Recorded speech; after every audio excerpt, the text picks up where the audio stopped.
Good afternoon, I'm Malcolm Jordan and this is your Midday News Fix for Tuesday, the 23rd of September. Our government says it's listening carefully as countries weigh up and discuss their position on formal recognition of a Palestinian state. Foreign Minister Winston Peters is in New York for the United Nations Leaders' Week, ahead of the UN General Assembly. Australia, France and the UK have all agreed to support formal recognition of Palestine on condition of no governance roles for Hamas. Peters says they will finalise their decision once they have all the information. We're here to listen, hear all the arguments, all the facts. The judge in Hak Yong Lee's murder trial has given his final instructions to the jury and sent them to deliberate. Lee's on trial at the High Court at Auckland, charged with murdering her two children, Yuna and Min Yu Jo, in 2018. The 45-year-old accepts she caused their deaths after giving them antidepressants and hid their bodies in suitcases, but she's raised an insanity defence. Justice Venning says jurors must dismiss evidence implying Lee was insane initially so they can focus on elements of the murder charges first. If the Crown fails to prove the elements of murder beyond reasonable doubt, then you must find Ms Lee not guilty and the issue of insanity is irrelevant. The Immigration Minister is responding to New Zealand First concerns about migrant visa changes. 2 new pathways to residence have been announced for skilled migrants under a work experience or trades and technicians route. New Zealand First invoked a rare agree to disagree clause and calls the immigration policy unfocused.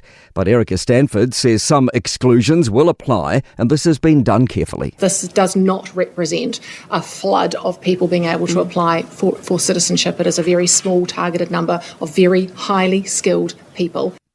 Almost 13,000 patients will have their healthcare delayed due to doctors' strikes today. Members of the Association of Salaried Medical Specialists are protesting outside public hospitals and MPs' offices over the next 2 days. Health New Zealand's Richard Sullivan says it's a pretty frustrating outcome. Unfortunately, we had nothing to work with, no counter-offer. Their hope was we could withdraw the strike and then continue on through bargaining. An expectation that coal will become more popular as gas supplies diminish.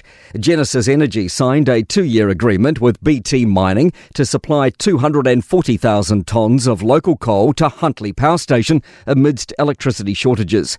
It's expected to boost the local economy and reduce reliance on Indonesian exports.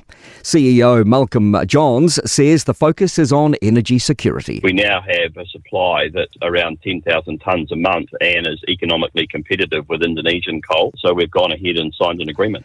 This afternoon's shake-up of the Holidays Act is expected to make the rules around leave simpler.